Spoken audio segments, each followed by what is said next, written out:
So, Mr. Fishburne, you are not going to get off that easily. Um, everybody else that has come to the Dragonsmeets has told their Ultima story, but we have not gotten yours yet. So you have to tell us yours before we end this evening. Not a problem. First of all, can you hear me? This is my first time actually talking. We can hear you. Your video connect, like your connection's just laggy enough that it doesn't want to do video, but we can hear you just fine. That's too bad. Well, actually, the first time I ever experienced Ultima, believe it or not, and this isn't exactly uncommon, is with Ultima Exodus for the NES. Right. Prior to that, I had actually played Final Fantasy I and the original Dragon Quest, also on the NES.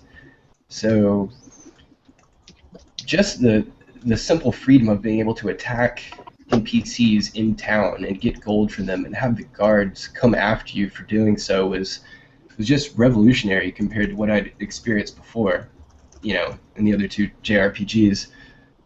So after that, you know, I was pretty much obsessed. At the time, there were still computer stores like Babbage's and such that you could walk into and actually browse boxes of computer games.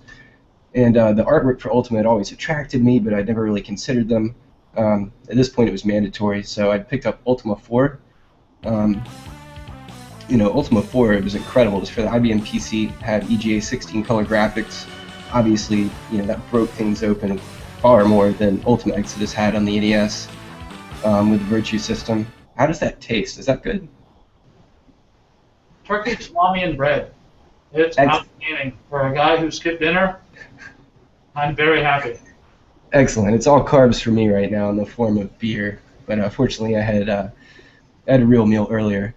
I'll drink to that. Yes, I'll hold up my bottle that will be unseen due to my laggy webcam. But so after Ultima 4, obviously I received Ultima 5 next, also IBM PC EGA 16 color for Christmas. I remember I had Christmas at my aunt and uncle's in Florida, so I had no access to a PC at the time.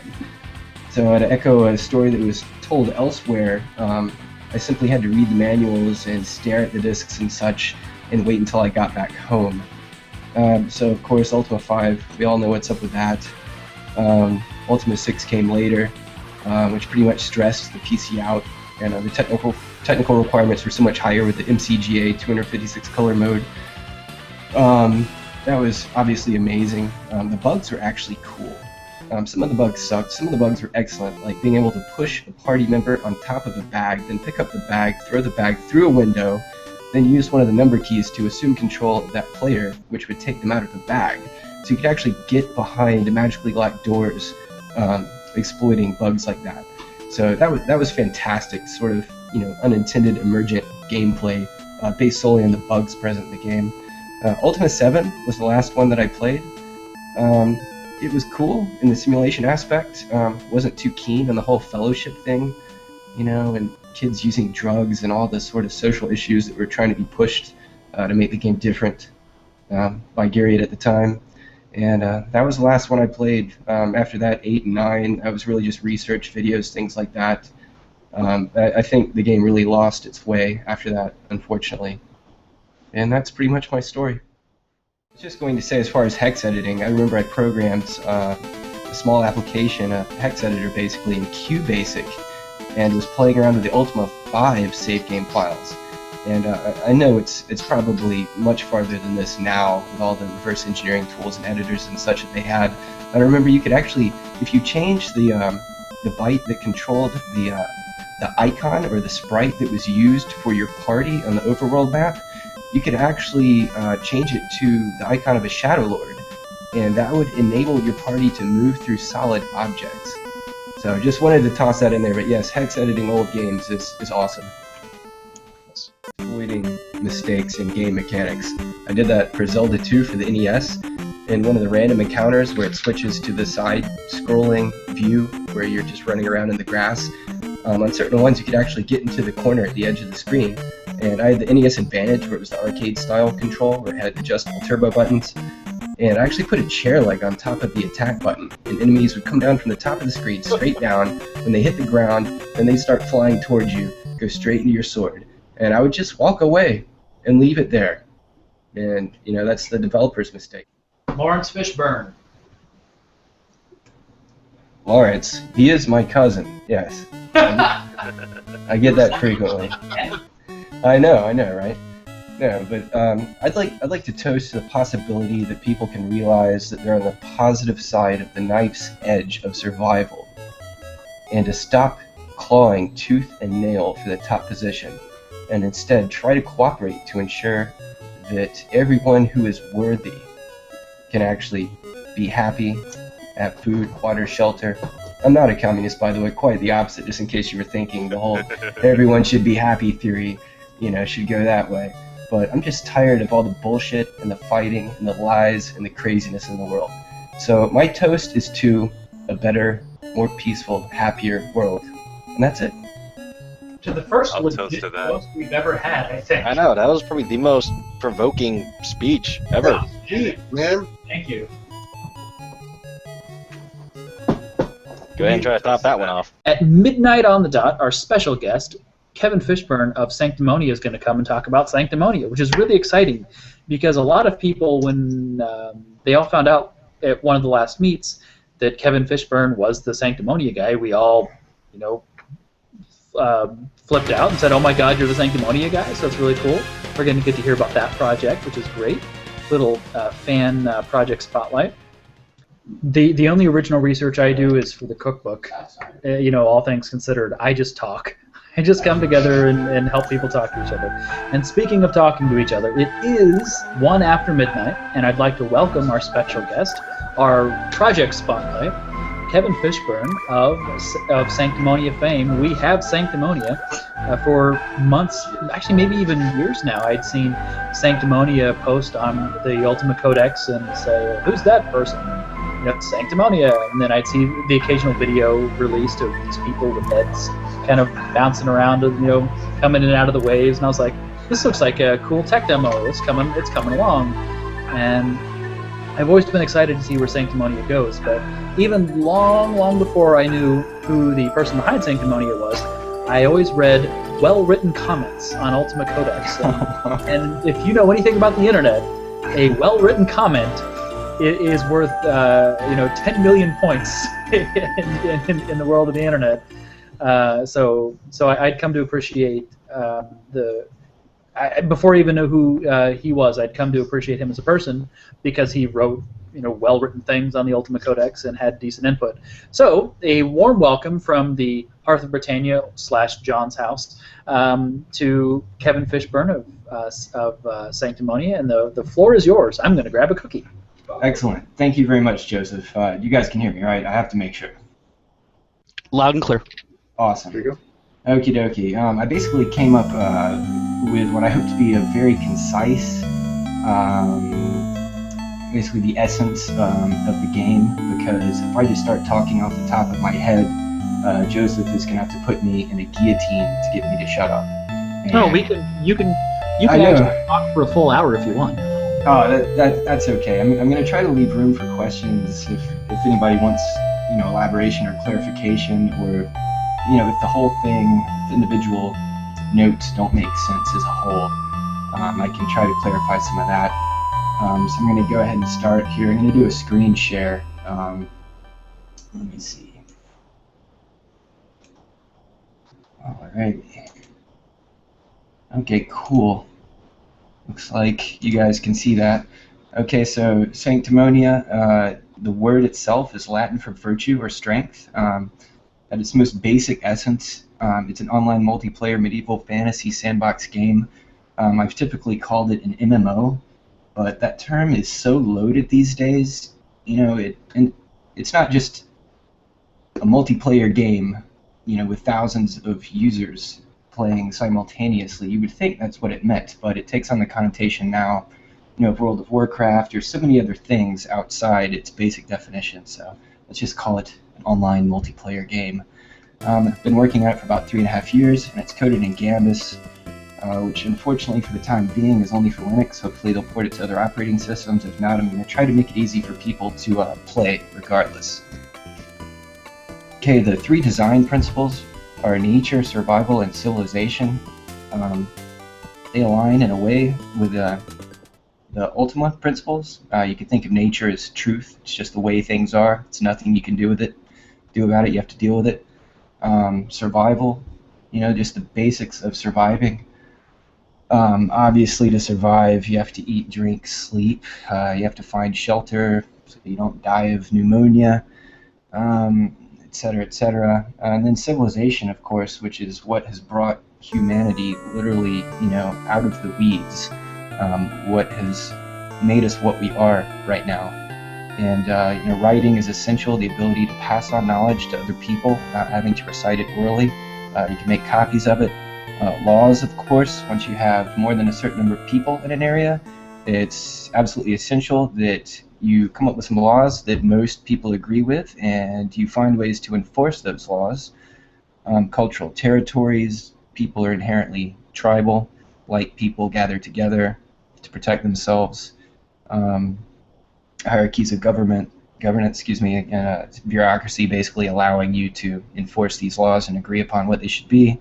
Warfare, which is the inevitable result of tribalism, an exchange of ideas, again, writing, that sort of thing. And this is an old screenshot of the game here, zoomed way back. Okay, the gameplay mechanics, they're based on a real-world universal, meaning everyone has access to them from the beginning. You don't have to buy anything to have a special skill. You can't do something that someone else can't do as long as you have the tools and resources available to you. Some of the basic mechanics are eating, drinking, urinating, defecating, sleeping, vocalization, that's crying out, talking, vomiting, crying, bleeding, asphyxiating, or drowning, etc. So just the basics of being an organism. Have sex and procreate, absolutely necessary for the survival of any species. Experimentally combine gear and environmental objects to create new objects, tinkering. That's essentially picking up a stick, picking up a rock, taking a plant, breaking it down into fibers, weaving them together, and making a tomahawk, that sort of thing. Dropping, grabbing, exchanging, using, destroying, assembling, and disassembling gear. So you can make gear or you can disassemble it and make something else with its parts. Death by animal and player attack, fires, accident, disease, and old age. Design and construct buildings for shelter, protection, and profit. That's going to be a very important part of the game. Creating buildings, literally entire towns, castles, things like that. Something else that's essential is the ability to customize or design offline or ghost play, where you're just watching your AI execute to make sure it's working. Using AI schedules. When you're offline, you're still actually in the game playing it, so it's very important that you set up some sort of work schedule, or that you're trading with people, buying things from them, so you can bake bread, for example. You might have to go to the mill and buy flour from them, go to a farmer and buy eggs. You can schedule all these things so you can create your end product to sell and maintain your own livelihood.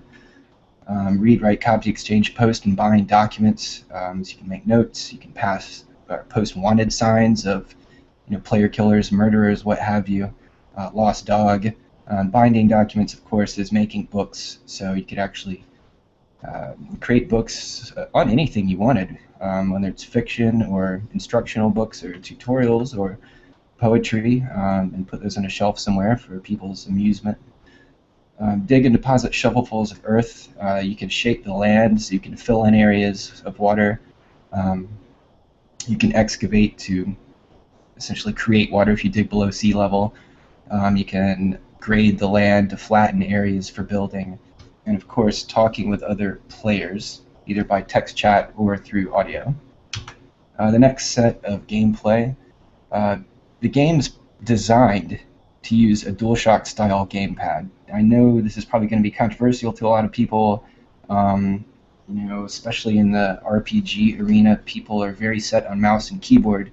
It's very similar to PC first-person shooters. You have to have the mouse and keyboard.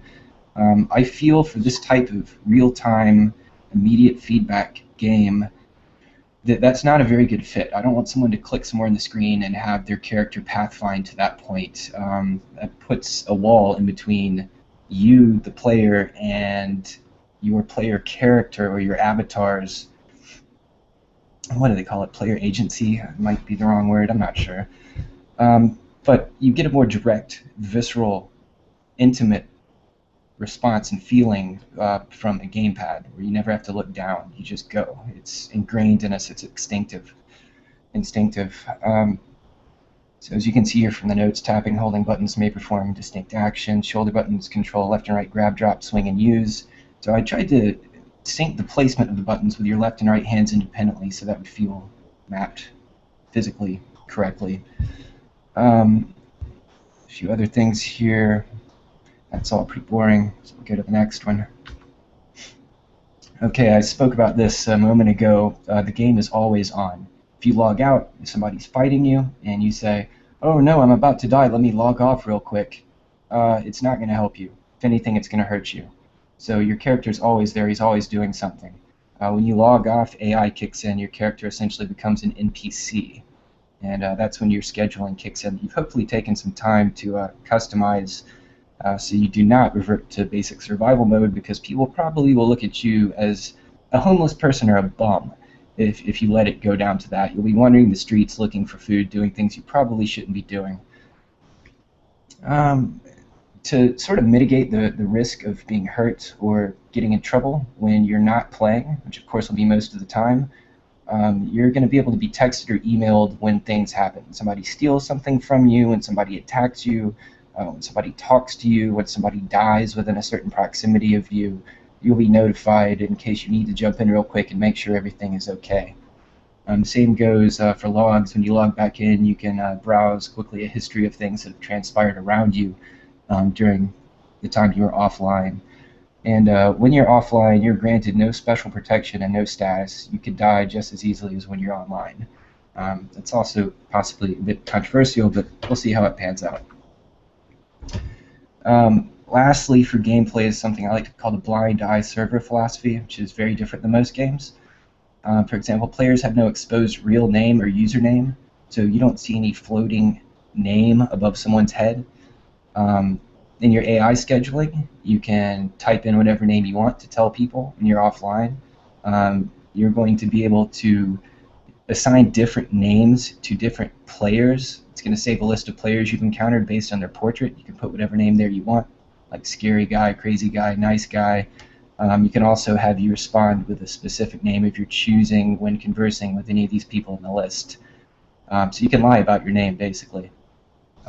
Gear is not owned, so the server doesn't say, "Oh, this item is owned by a certain player." It's just an item. It might be on them, it might be on the ground, it might be in their, quote, house that they own, but there's no real ownership. And of course, there's no features that break the immersion of the game, like invites to a raid or anything like that, quick travel, friends lists, private messaging, and all of that. Also, the internal variables, there's basically no numbers put on the screen. Any number of any value, such as your health, are you about to die, this and that, do you need to rest, do you need to go to sleep, all of those are going to be conveyed by visual clues or audio clues or textual information, like an actual English sentence telling you about how you feel. Okay, the final major thing is the architectural design I spoke of earlier, where you actually create buildings. There's a couple of screenshots here, just a very simple building I made. You can see that it's still very much in the beginnings of development, but the basics are there. Construction occurs in different stages and is represented by different pages when you're actually designing a building. Clearing and grading is the first page. That's when you actually cut down trees, get rid of debris, things like that are in the area. Second stage, grading, that's when you excavate the landscape, either digging up or depositing soil to flatten the build site. Next, you construct walls. Then flooring, roofing, lighting, and portals or doors. Hey, Kevin, may Sure. I interrupt you for just 1 second? Yeah, of course. I want to jump over here really quickly. We're gonna go on a little trip, Ribs. and I want to show people what quite a few pounds of meat looks like. Yes. There we go. Giant piles and piles and piles of meat. So yeah, you guys can come over and have some. And we actually already pulled some of the smaller bits out and ate it. So there she blows. I'm going to eat all of that by myself. And then I'm going to fart. And then Alex is going to be really mad. I'm pretty sure my house would burst into flames. Is it as delicious as it looks? All right, thank you for letting me interrupt, Kevin. I appreciate that. I'll give you the floor back. Not a problem, not a problem. I wanted to see the ribs too, believe me. Okie doke. To the next page, the world simulation. These are some of the basic elements of one of the most important aspects of the game, which is creating, the typical cliched living, breathing world that you hear over and over again, yet when you play the game, it's never quite there, is it? So I'm hoping to actually achieve that. Ultima Online tried, and they almost got there. They really did. That's probably the closest thing to it. So elements of that, date and time, 4 times faster than Earth's, because otherwise it would just be problematic. The suns and moons have been simulated. Solar eclipses work. Tides and seasons have not yet been implemented, but they will be.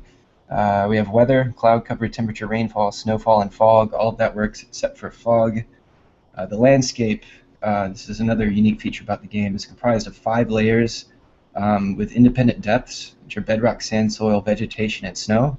So when you excavate, you can actually scrape away the top layer of vegetation, see soil, scrape down through that, see sand, and then on down to the bedrock. That's all working. Vegetation grows in depth, that's how high it is, and it spans laterally if there's sand or soil under it, and if within the elevation confines. So that way vegetation won't, or grass basically, won't grow up into the mountains, it won't grow over the beaches. Vegetation depth is reduced by player and fauna trampling, allowing game trail, as in animals go back and forth along the same paths, or dirt road formation. If players go back and forth between 2 towns, it'll actually eventually wear out the vegetation there, and you'll see a path, like in Ultima 5, between towns. So that's the dirt path. Flora canopy inhibits vegetation growth, so you'll see little dead zones of vegetation around the base of trees. That works. Health, oxygen, calories, and fatigue are simulated for players and fauna. That's working. Players and fauna grow in size from a minimum size at birth to a maximum age at maturity. That is working. Players, fauna, and flora have lifespans and eventually die of old age. Working. Players and fauna may drown. Also working. Fauna had preferred elevation ranges, but may migrate in search of food or when fleeing aggressors. That works. Players and fauna procreating. That has not been implemented yet, but it's very important, particularly for fauna, because they don't live as long. So there will literally be no more animals left in the game without that being implemented. Let's see. Female players and fauna have specific gestation periods. So it'd be a typical 9 months for humans, various for different sorts of other animals. And this is also a nice one. Players and fauna remember positive and negative encounters with other players and fauna and maintain an affinity score for each. So if you go and attack an animal, it will lower its affinity score for you. It will actually remember you. Each fauna remembers, I believe, up to 10 players, and they'll start running away from you. And even if you come back a month later and that fauna is still alive, it will remember you and stay the hell away from you. The opposite of that, for example, if you drop food to an animal, like a dog, it will gain positive affinity, and you can actually make an animal follow you and in turn protect you by trying to maintain a positive affinity for it. So that can actually work to your advantage, and affinity has been implemented. Of course, players in fauna may be knocked unconscious. If you keep hitting them, they'll die. And dead players and fauna slowly decompose, reducing their calories, and eventually become skeletal objects. That is working. And finally, monetization, the most exciting part of the game. Not really. Players receive 1 life at no cost and with no registration. I think that'd lead to a griefing nightmare, so I'm actually going to try to tie that to their IP address. So if they have some magic way of trying to log into the game with a different IP address once every 5 minutes, I guess they'll go crazy trying to grief people. Hopefully not.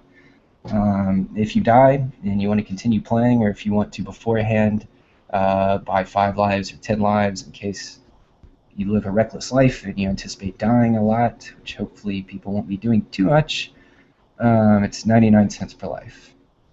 And that is it.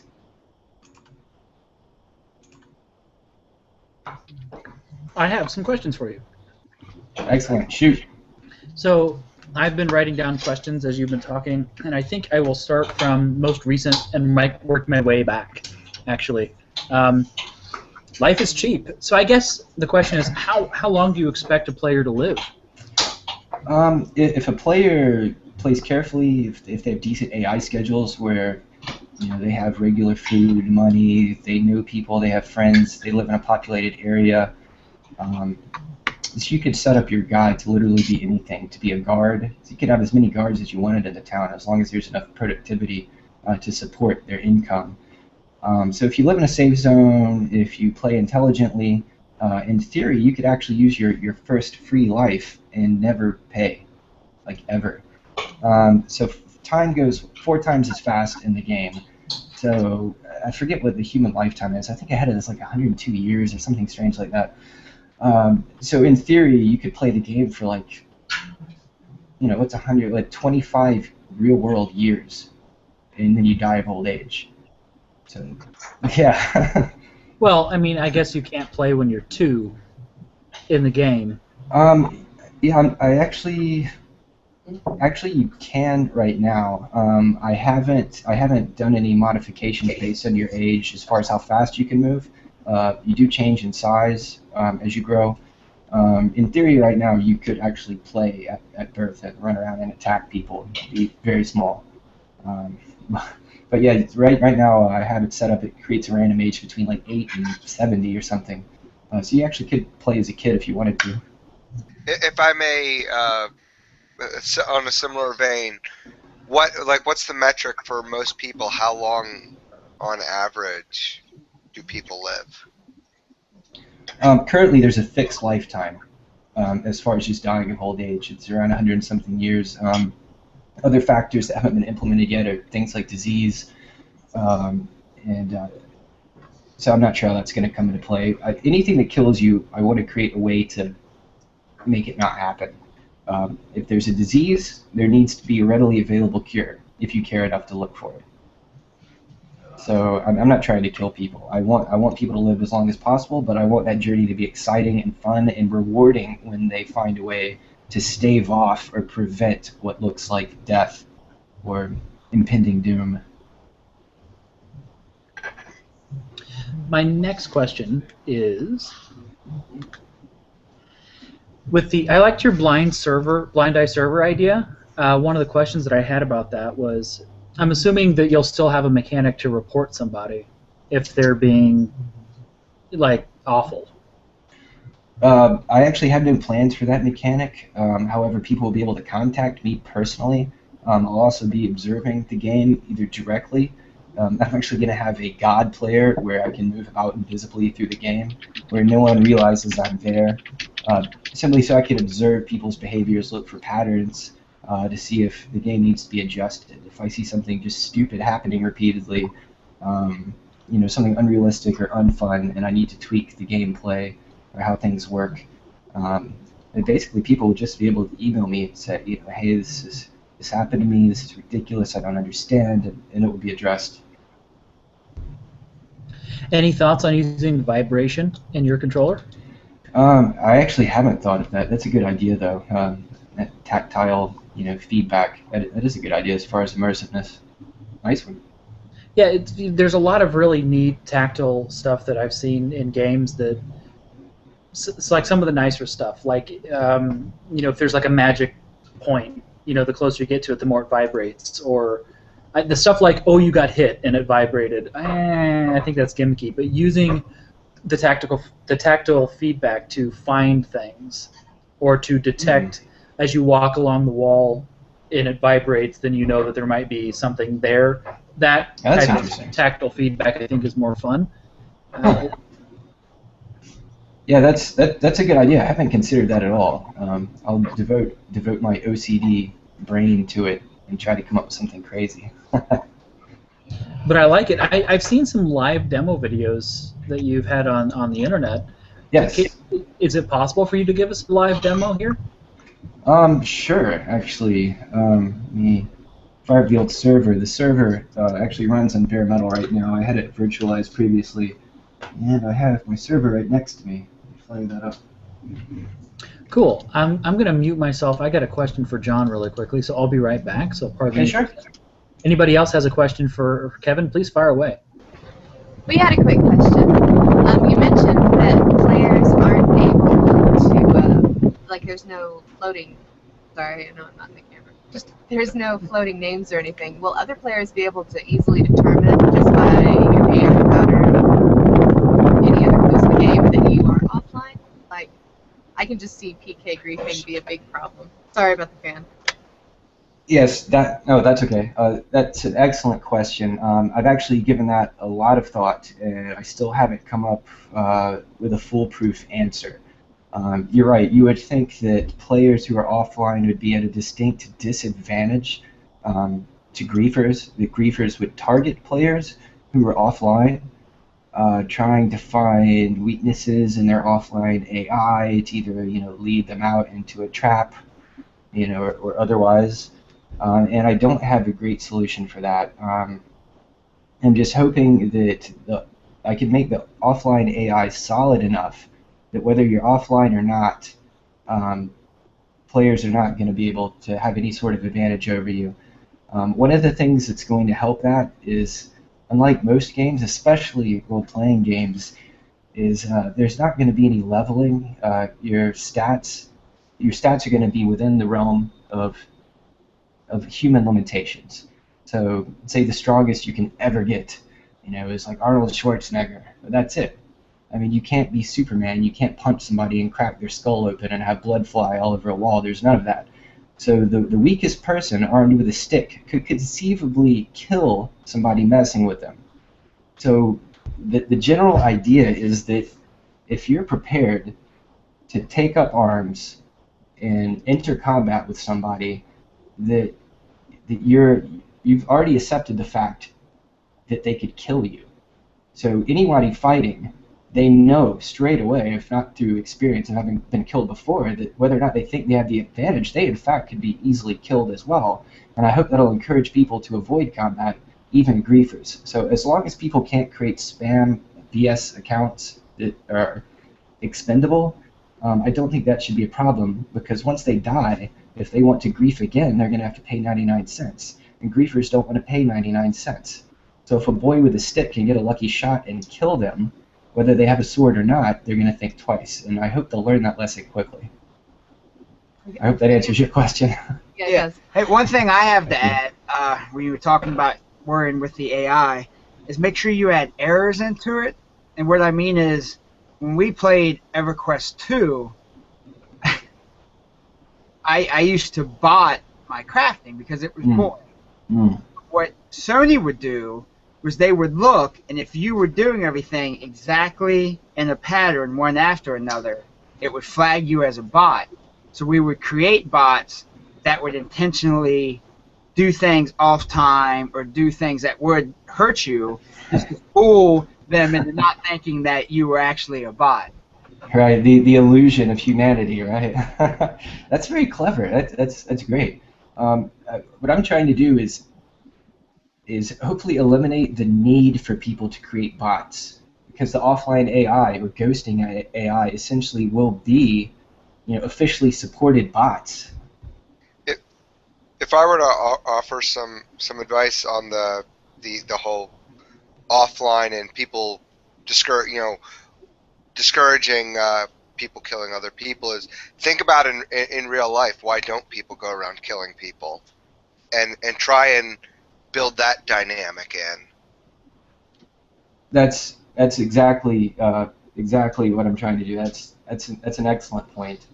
I made that point actually not a long time ago in some article somewhere. For example, if you ask yourself, let's say, I'm going to be late on the electricity bill this month. Oh, that sucks. What am I going to do? Well, there's a lot of people out there with money. Maybe I'll go outside and just beat someone's ass and take their money and pay my electricity bill. And some people do, unfortunately. But there's a variety of reasons why most people don't do that. Right, and ethicists talk about is it the rules of society? Is it some built-in moral code? But I think a lot of those can be built into the dynamics of a game in terms of for instance, the high social cost of if I go rob my neighbor, I'm probably not going to have any more friends, or be able to get a job, or be able to. Right. Well, one of the things, despite not having hard-coded usernames where player names, where that's Joe, his name pops up over his head, so it's actually Joe. People do have faces. The portraits are actually generated from there's a head background, there's eyes, nose, and mouth. And those are separate images, and no two players are actually going to be able to have the same combination of facial features. So you'll literally have a unique portrait.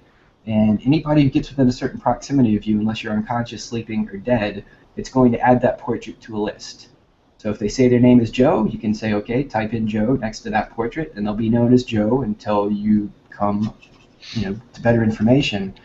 So if somebody does do something in town, you might not know who the hell they are, but you saw their face, and you can flag them as a killer. You're going to be able to actually do a sketch, not manually, it'll be automatic, but do a sketch of what they look like, and you can post that.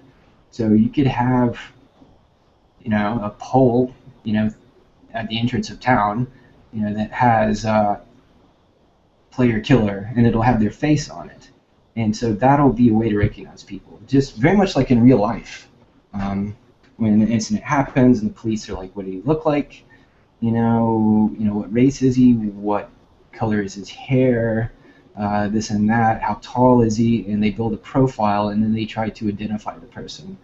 So I'm hoping those same sort of mechanics that apply in real life can be applied in the game without making it too tedious. I'm going to try to automate as many things as possible.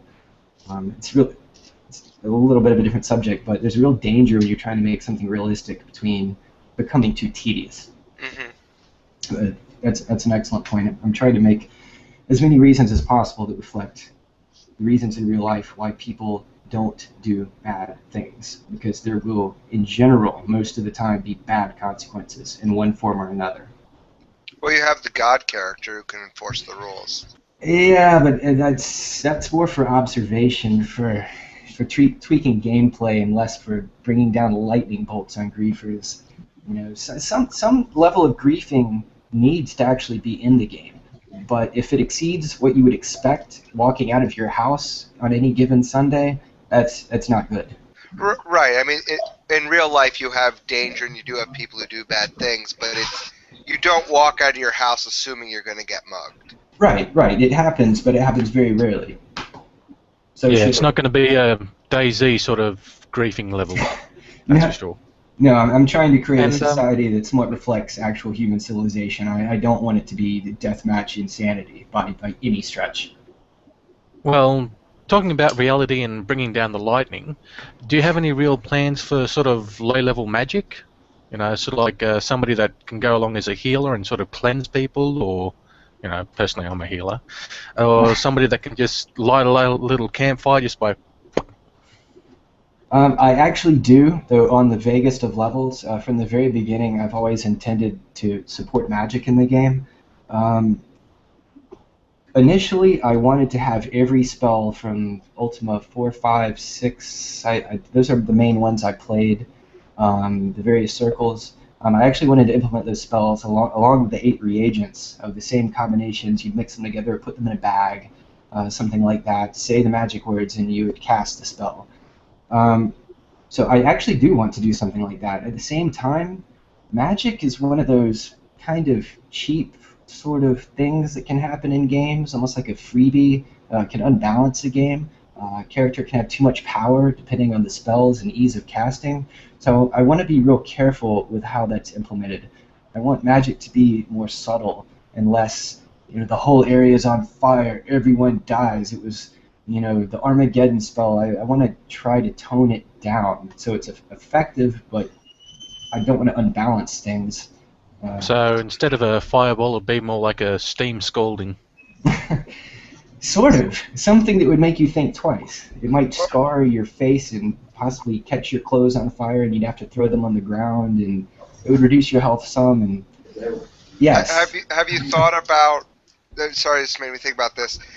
Taking magic in a slightly different direction. I'm thinking more like the druidic idea that you may cast a spell that'll increase fertility, but it's not like it's absolute. And you'll never really know if the spell did it or not.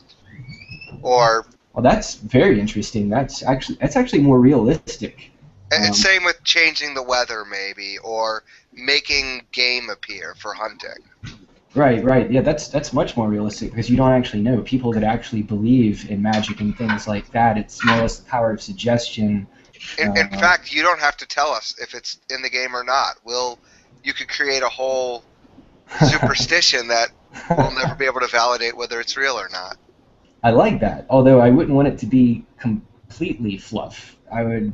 If I was going to take the time to do something like that, I would want something to happen. Maybe not what you expected, but I would want something to happen. No, but I think actually keeping the mechanics secret would make it more seem like magic. Well, keeping the mechanics secret is actually in line with the whole thing of hiding the variables, hiding the numbers from people, so you can't look at your stats. That's an excellent idea. It's awesome. I just wanted to say that I thought that idea was awesome. I turned off the fan first. I thought that idea is kind of awesome because you're essentially dealing with, at least you're starting with a primitive world, so you're dealing with tribes that are building cities, and of course, human tribes generally do adopt some sort of shamanism or those sort of beliefs. So I think it falls right into that culture.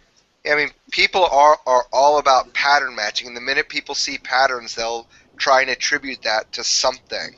The classic min-max that Garriott speaks of, yes. They want to game the system, find out how it works, the equations, the algorithms. That's true. That's one of the reasons I'm trying to hide as much as possible, number-wise. Not just for the min-max players, but it takes you out of the game. It's not that kind of a game. It's not. I don't want people to think they're doing math problems. I want them to think that it's real. That these are real people, real animals, real trees. Things are growing, living, dying, breathing. I don't want to break that with anything. I think that's a great. Leaving the numbers out, I think, adds a lot.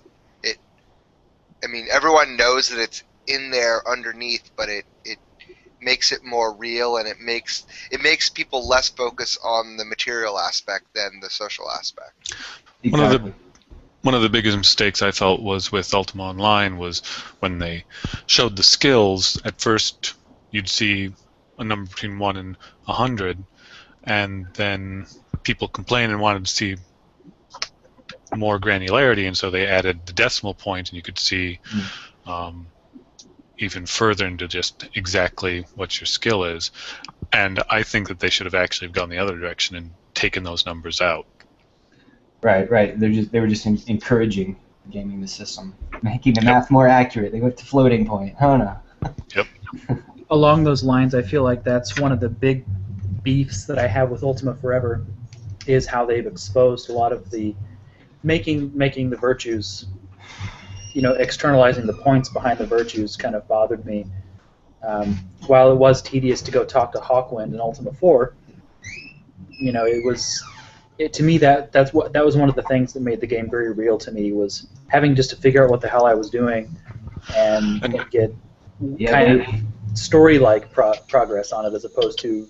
Yeah, and the nice thing about Hawkwind was not only was he was something inside of the game, but he was also vague. It's like, well, you're doing better. Good job.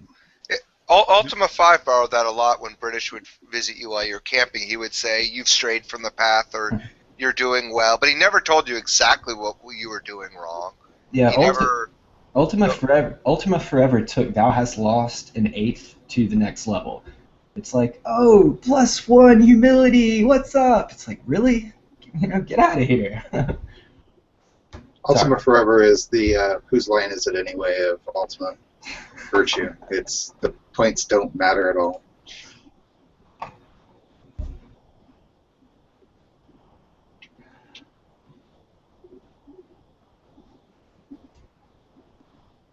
Indeed.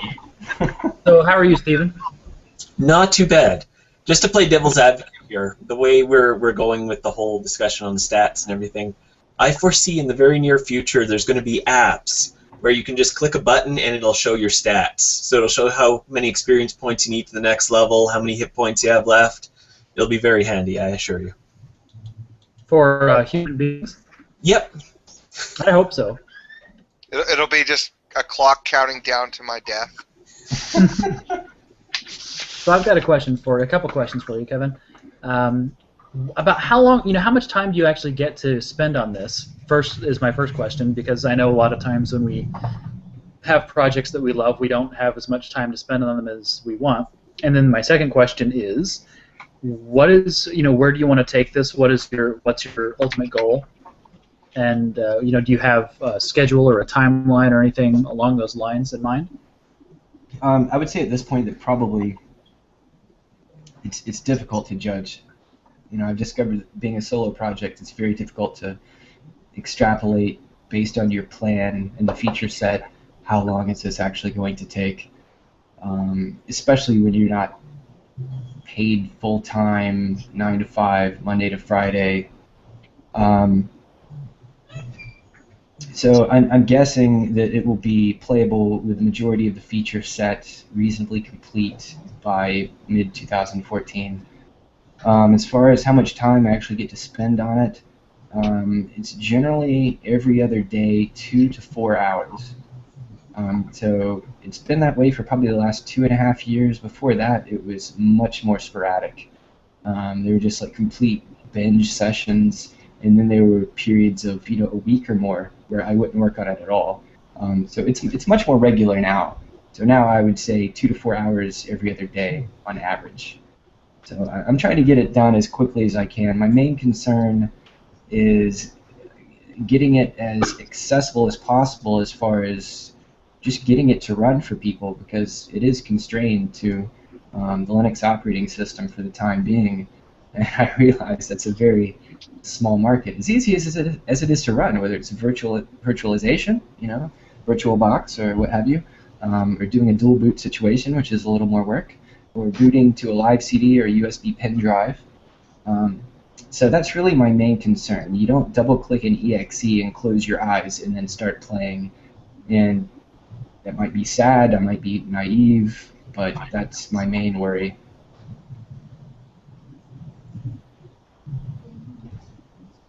Any other questions for Kevin with regards to Sanctimonia? And anybody out there watching via YouTube, if you have a question, you can email me, rusticdragon@gmail.com, and I'll be happy to ask that question. So far, I haven't gotten any emails that I'm aware of. Let me refresh my inbox just in case. I want to make sure that I'm not ignoring anybody due to my phone not letting me know there's an email. With Ultima Online, one of the reasons they took out a whole bunch of logic with the creatures breeding and expanding and dragons coming in and eating was that players then showed up and just decimated the entire ecosystem. How are you going to help balance players and their hunting? 2 different ways. First of all, the landscape size is going to be large enough that it's going to be difficult for players to actually traverse large areas. So by the time they're going from one side of the map to the other, new beasts will already be being born. The other way to do it is a bit of a cheat, a bit of a last resort. What I actually want to do is add to the fauna maintenance procedure on the server, which is it's a procedure on the server that basically looks at all the fauna, moves them around, executes their AI, make sure they're doing what they need to do. Add something to that that actually monitors their population level per species. And if it gets below a certain threshold, it will begin to tweak the rate at which they reproduce, slightly increasing it. So they could actually still become extinct, but it would act as a little bit of a push, a little bit of a cushion to sort of help them avoid that. Yes, that's it. Just wondering, with that mechanic, would you also set it up so you'd have domesticated animals as a separate subgroup? Not as a separate subgroup, actually.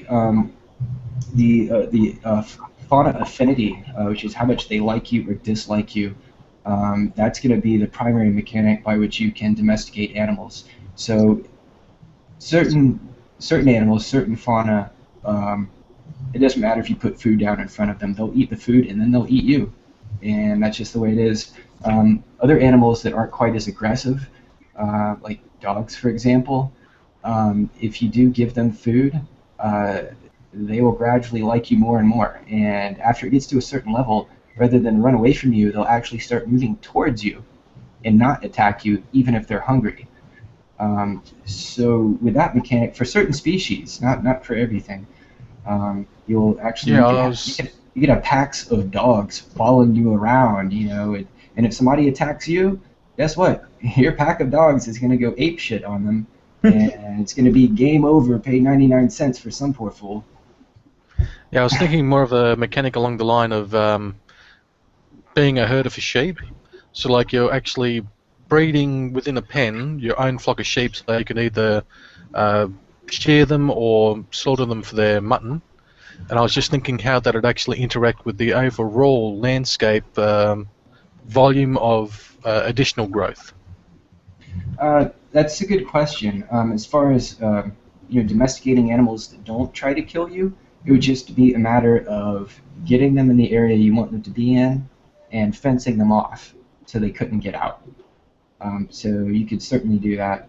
You can pretty much already do that, actually. There's only 2 fauna implemented so far, unfortunately, fish and slimes, as in Dragon Quest slimes. So there's no deer or sheep or anything yet. Of course, there will be, but... I'm all for slimes. Yes. They have the smiley faces? Or? No, these are... Actually, let me grab one, actually, since all the most of the objects in the game and the player graphic and the fauna are photographed from actual objects from 16 different directions. Think like Wing Commander 1 and 2, the way they did the spaceships, sort of like that. So let me grab Mr. Slime. It's not every day you get to hear somebody say, "Let me go grab this." Oh, Mr. Slime.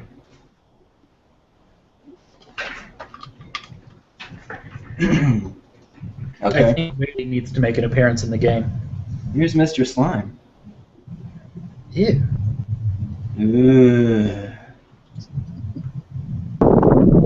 He looks like a Shoggoth. H.P. Lovecraft, what's up? Yeah, it's actually some sort of fireproof foam stuff that you buy at Home Depot with some screws for eyes and coloration for mouth. But yeah, he's in the game. They'll attack you. They're the only land-dwelling fauna so far, and they'll attack you actually right now. You made that? Yes. Cool. It was an accident when I was doing some work in my basement. I was like, that looks like some creepy slime thing. Maybe I can put that in the game. But Richard, what you were saying about if you're breeding sheep or something, and there's just a lot, like you're taking it to the corporate level as far as sheep breeding, and you have a few hundred sheep. Right now, the game is able to support that. It breaks fauna up into active and passive fauna. Active means they're within a certain proximity of online clients, and they get updated at 1 frame per second.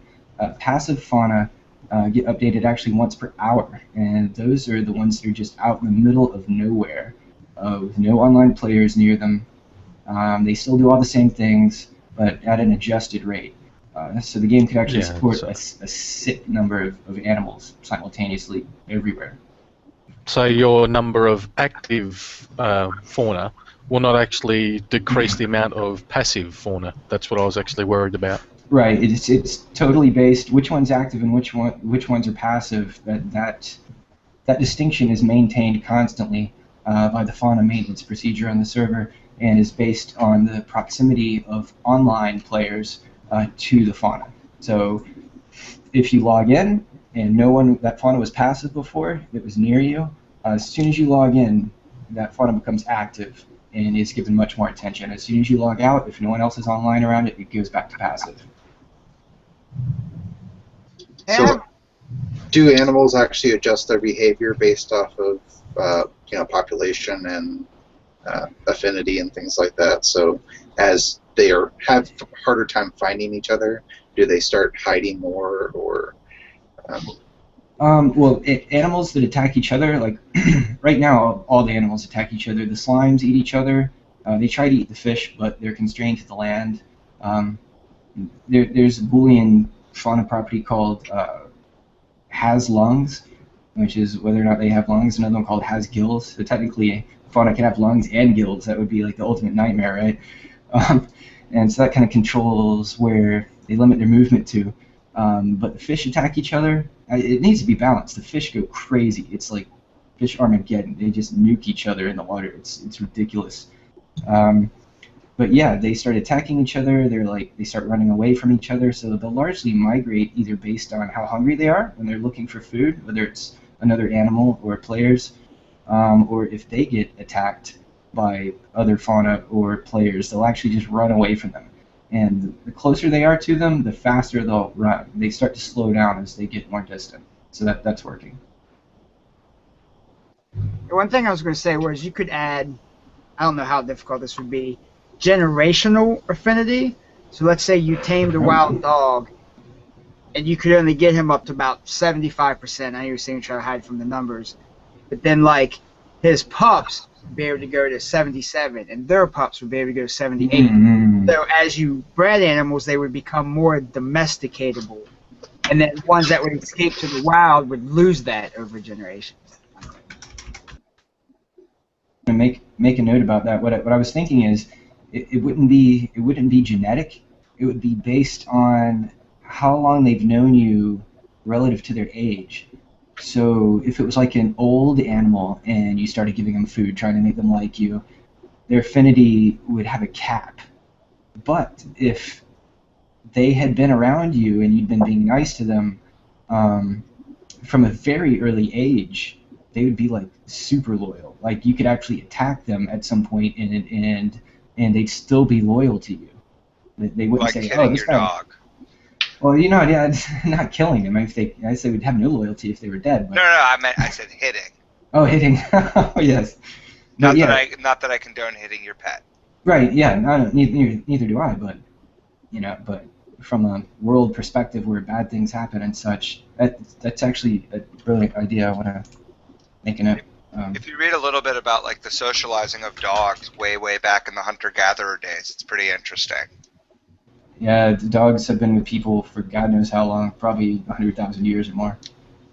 Pretty much since, yeah, I mean, if you go back even like way back before prehistory, there's writing about how dogs got involved in humans and how that affinity was developed. Yeah, and the breeding, selective breeding. The dogs that attack people that weren't told to attack people, they didn't do so well. I know in like the Anne McCaffrey books, they actually had some impression. The first person that a dragon would see would gain an affinity with them, and it would be they could never bond with another person after that. It's very interesting. As soon as they hatch. I read one of those in high school, and I remember what you're talking about. That was a long time ago, but yes, that's true. It's like Dragon Song, something like that. Yeah, the Dragon Riders of Pern series. Dragon Song, Dragon Sting, Dragon Drummers is the set with the pseudo dragons, and then there's about 20 or 30 books for the rider set. Huh. I have to take a bathroom break, so Not allowed. Yes. All right. Cool. Well, we've got 7 minutes left while Kevin takes a bathroom break. We are all heartbroken. Sanctimonia looks like a really ambitious project. I'm excited for it. Yeah, it has a lot of really interesting and cool concepts behind it. The question is when you put bread slugs in there. Is there bread slugs in there? That's a good question. We'll have to ask back. Will they have gills or lungs? Yes. Bread slugs are the nightmare scenario. That's the thing. And reproducing ones. Yeah.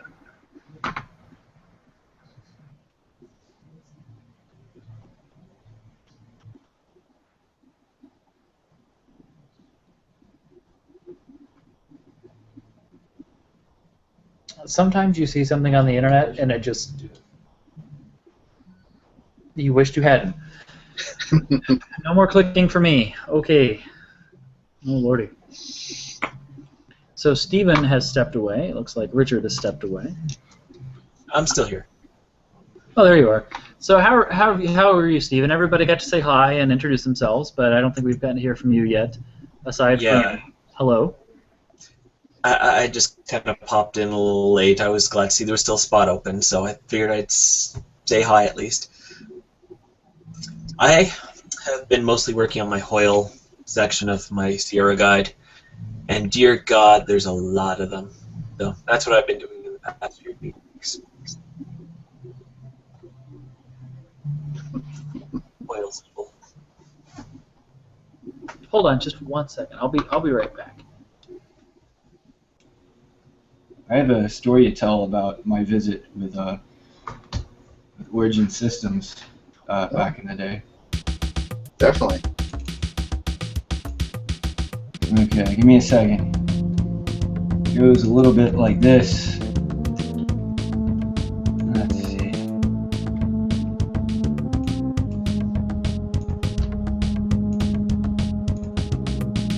Okie dokie. Hey, Kevin's back. May 11th, 1991. Oh, hey, Rustic. Now, I was just going to give a short recounting my visit with Origin Systems back in 1991. This is from good old RG. Tell me if you guys can actually read that. Yeah, I'll click it so the stream can see it. It's very sad.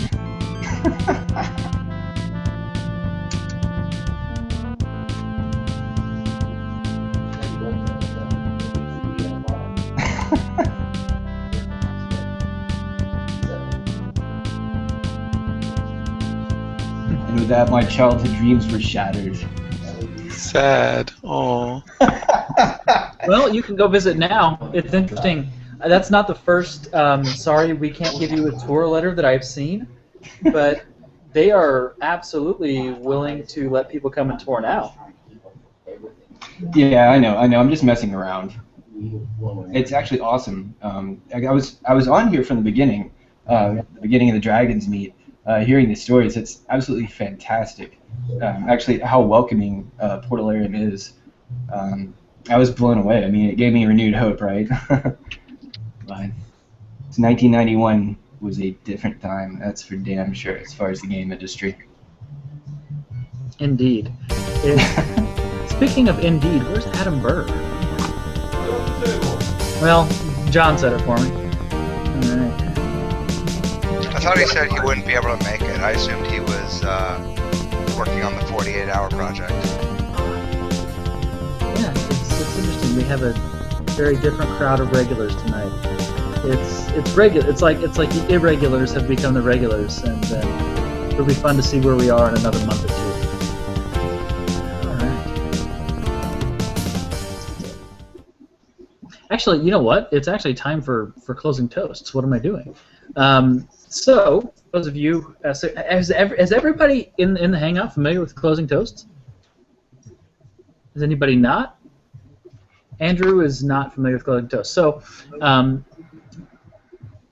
oh well, Richard, if you had someone come by, you have to do the closing toast first. Okay. I don't have a drink with me handy, but That's correct. It's always been very good to jump on in, give my say, and always meet new and exciting friends from overseas. So definitely, I'm going to have to run out now because he's come on by for a beer. So that's the Aussie way. Outstanding. So I'll have my toast with him. People coming Okay, guys. Here. Thanks for coming, Richard. So, Andrew, what we do here is when we close each Dragonsmeet, we all just go down the line and we all just give a quick toast. And basically, just like what Richard did, we all give a toast. We'll let you go last. Well, I go last, and then I sign off. But we'll let you go second to last. You can be our penultimate toast, and you can watch everybody's for inspiration. Unless anybody has one last question for Kevin.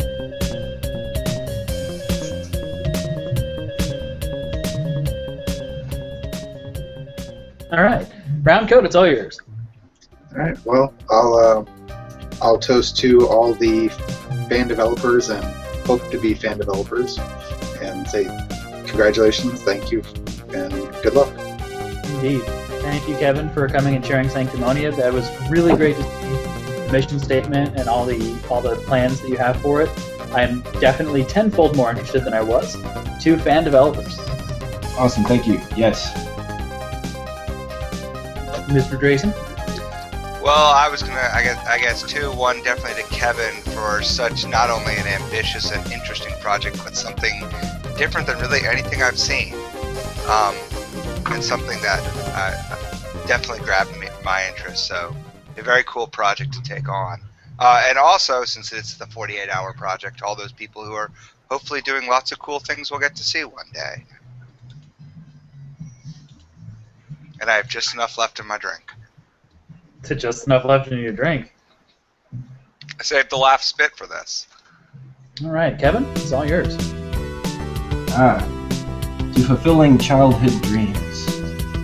Indeed. And we should all... So where are you located now, Kevin, actually? Stone Mountain, Georgia. It's a suburb of Atlanta, just east of Atlanta, outside the Beltway. It's a giant hump of a mountain there. It's White Stone Mountain. Outstanding. You should get together with David. He was my wingman at the top. Yeah, Riker. Yeah, he lives in Just over the hill. I've been to Springer Mountain, Georgia. Springer Mountain?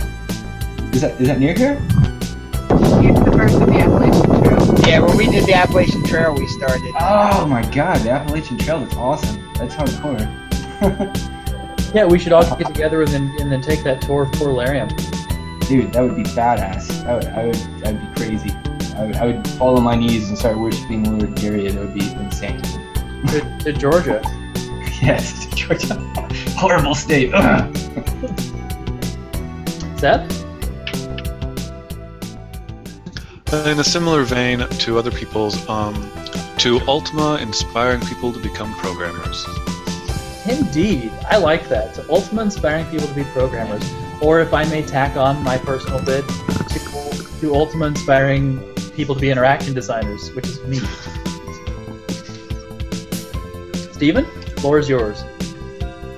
Well, again, and just to kind of continue with everyone else, just to the entire community, who is by far the most creative fan group that I have ever seen. Because the Ultima stuff has inspired, I believe, according to my book, over 900 projects at this point, so... Not 9,000? Here's to everyone, and to adding to that number. Here's to adding to that number, to the next project. Style? Just a couple hours north of me? I gotta go with just with everything that's going on this weekend with Shroud of the Avatar, Portalarium. You have the great home decoration video that was put out, and if that's any indication of what other things are going to be like, this is going to be fantastic. And to all the people right now that are working on the Unity Jam, good luck to all of them, and create great things for us all to use later. Indeed. Shroud of the Avatar's progress, and to everybody doing the scene jam. Good luck. And now to the room with the 3 fans in it. Indy, William, and Fan. I was just going to give a shout out to all the YouTube personalities who do all the Let's Plays. It's been a great way for me to introduce her to all the Ultimate games with minimal effort on my part. And I guess we get 2 for 1. Oh, you do, and then you can have the fan blow on it too if you want. And for me, I guess, to all of the people doing the Unity Jam for sure, and well, you know, to Stephen Dinelli for his amazing tips during the video. All right. To the Let's Play folks, to the Scene Jam people again, a second toast for good luck, and of course to Stephen Dinelli for being some strange combination of Robert Downey Jr. and Littlefinger. You either get that or you don't. Alright. So, Andrew, it's now to you. Alright, well, I guess we'll make it easy like this and just say, here's to you, Joseph, for putting all this together and just for allowing me to get to know some of the other Ultimate fans out there. Outstanding. Thank you. And I am going to close this out tonight by saying, I appreciate you guys coming. I'll always appreciate you guys coming. When I first started rabbling on the internet, I didn't expect anybody to watch, and it's really fun that people have come together.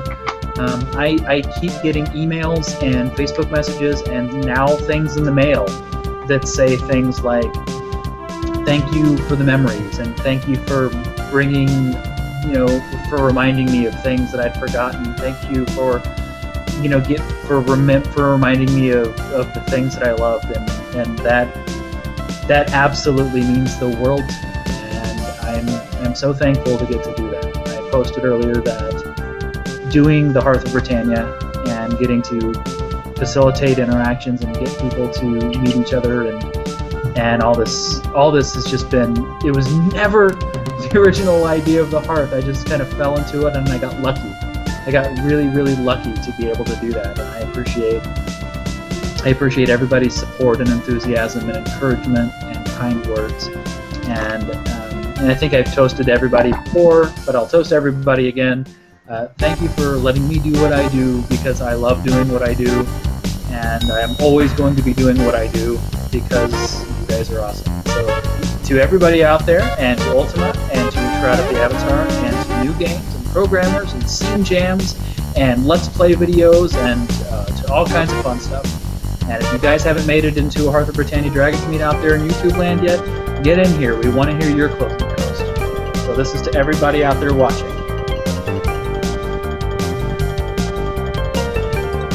And it is 6 after 1. I'm going to go ahead and kill the broadcast. You guys can still get into the Google Hangout after this, but I need to go ahead and shut it down for now. So this is Rustic Dragon at the Hearth of Britannia, and a full Hangout signing off. See you guys later.